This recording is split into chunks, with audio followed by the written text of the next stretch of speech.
Greetings, friends. Prepare for another thrilling journey as we delve into Reddit's most bizarre tales.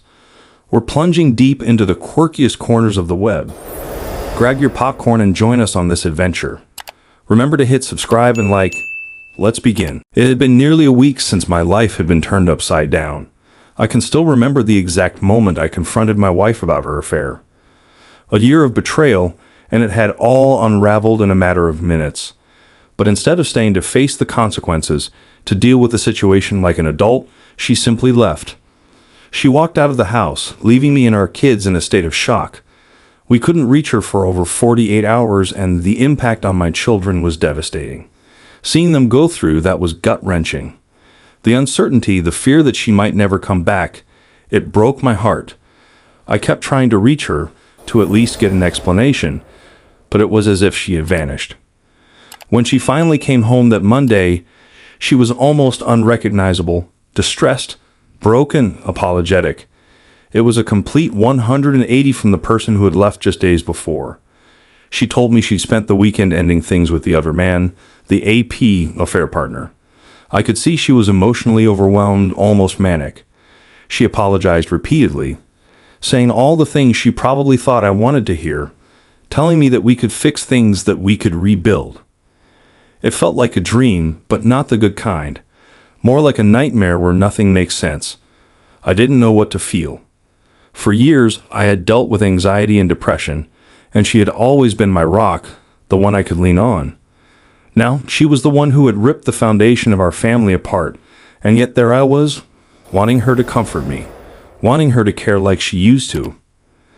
I hate admitting this, but we ended up sleeping together that night. I'm not proud of it. I feel ashamed, disgusted with myself. It wasn't part of the plan I had in my head. I had rehearsed what I would say to her when she came back, how I would be strong, how I would demand respect and hold her accountable. But in the moment, all of that disappeared.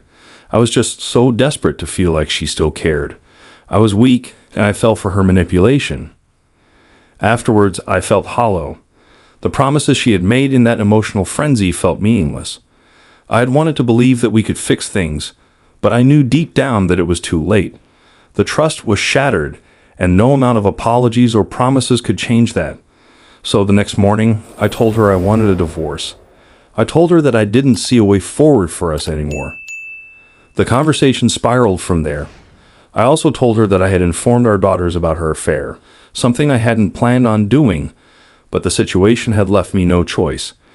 They had been terrified when she left without a word, and I couldn't keep them in the dark.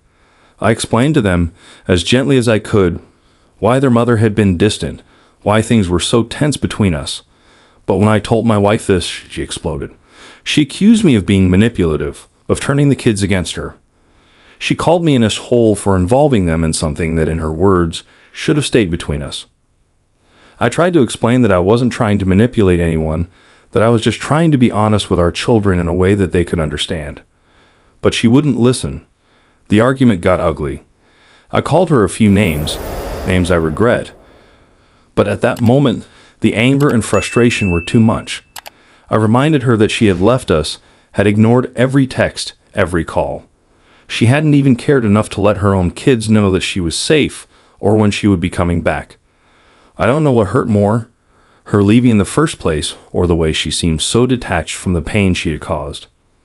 The days following her return have been nothing short of hell. Our daughters are relieved that their mom is back, but they're also angry, confused, and hurt. They don't understand why she left or why things are so tense between us. My wife, on the other hand, is all over the place. One minute, she's visibly annoyed that she has to deal with the aftermath of her choices. The next minute, she's completely distant, as if she's not even here. The love bombing she had unleashed when she first came home lasted only a few hours. Now, it feels like I'm the enemy in my own house. It's not just her attitude that's difficult to handle.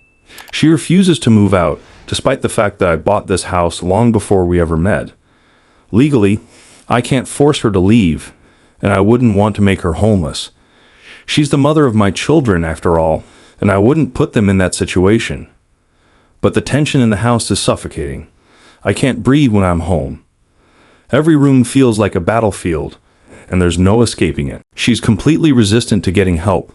I've asked her to go to individual counseling, IC, to try and work through her issues, but she won't even consider it. As for marriage counseling, MC, I'm not sure I'd even want to try. I just want some semblance of control back in my life, something that makes me feel like I'm not drowning in this situation. But I don't know how to get that. My wife still seems to believe that we can fix this, that we'll somehow stay married and move past her affair. She keeps telling me that I need to let things go if we're ever going to move forward. How do you let go of something like this? How do you move past a betrayal of this magnitude? It feels so unfair, like I'm being asked to sweep everything under the rug so that we can pretend it never happened. But I can't. Every time I look at her, I see the lies, the affair, the nights she spent with someone else while I was here, caring for our kids, thinking that everything was fine. I don't know how to be in the same house as her anymore, let alone be her husband. I wish I could fast forward through all of this, get to the part where it doesn't hurt so much, where I'm not constantly questioning everything. But there's no fast forward button for life, no easy way to skip the pain. I know this is something I'll have to deal with, but right now, I don't know how to. I don't know if I ever will.